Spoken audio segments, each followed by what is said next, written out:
Kozhikode medical കോളേജിലെ അത്യാഹിത വിഭാഗം ബ്ലോക്കിൽ പൊട്ടിത്തെറിക്ക് പിന്നാലെ ഉണ്ടായ 5 പേരുടെ മരണത്തിൽ സമഗ്ര അന്വേഷണം. മരണകാരണം ശ്വാസതടസ്സമെന്ന ആരോപണത്തിന് പിന്നാലെ 5 പേരുടെയും മൃതദേഹം പോസ്റ്റ്മോർട്ടം ചെയ്യും. അപകടത്തിൽ അന്വേഷണത്തിന് ഉത്തരവിട്ടെന്ന് മുഖ്യമന്ത്രി പിണറായി വിജയൻ പറഞ്ഞു.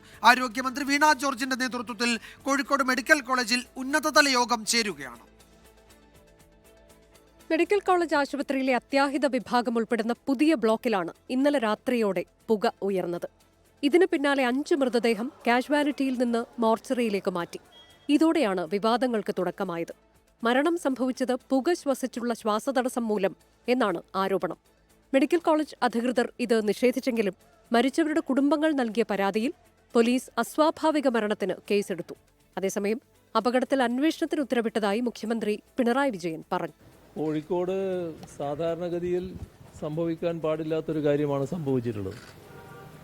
അപ്പോൾ അത് എന്താണ് സംഭവിച്ചത് എന്നതിനെക്കുറിച്ച് ഇലക്ട്രിക്കൽ ഇൻസ്പെക്ടറേറ്റിൻ്റെ അന്വേഷണം നടക്കേണ്ടതുണ്ട്. ആ അന്വേഷണത്തിന് ശേഷമാണ് കൃത്യമായ കാരണങ്ങൾ കണ്ടെത്താനാവുക. അപകടത്തിന് പിന്നിൽ എന്തെന്ന് കണ്ടെത്താൻ വിദഗ്ധ പരിശോധന വേണമെന്ന് ആരോഗ്യമന്ത്രി വീണ ജോർജ് 24-നോട് പറഞ്ഞു. ഇത് സംബന്ധിച്ചിട്ടുള്ള വിശദമായിട്ടുള്ള കാര്യങ്ങൾ എന്താണെന്നുള്ളത് കാണട്ടെ. പ്രാഥമികമായിട്ട് അവിടെ നിന്ന് ലഭിച്ചിട്ടുള്ള വിവരം ഷോർട്ട് സർക്യൂട്ട് ആണെന്നാണ്. വിദഗ്ധ പരിശോധന ആവശ്യമാണ്. എന്തായാലും വിദഗ്ധ പരിശോധന ഉണ്ടാകട്ടെ. അതിനിടെ മെഡിക്കൽ കോളേജ് സെൻട്രൽ കമ്മിറ്റിയുടെ നേതൃത്വത്തിൽ അടിയന്തര യോഗം ചേർന്നു.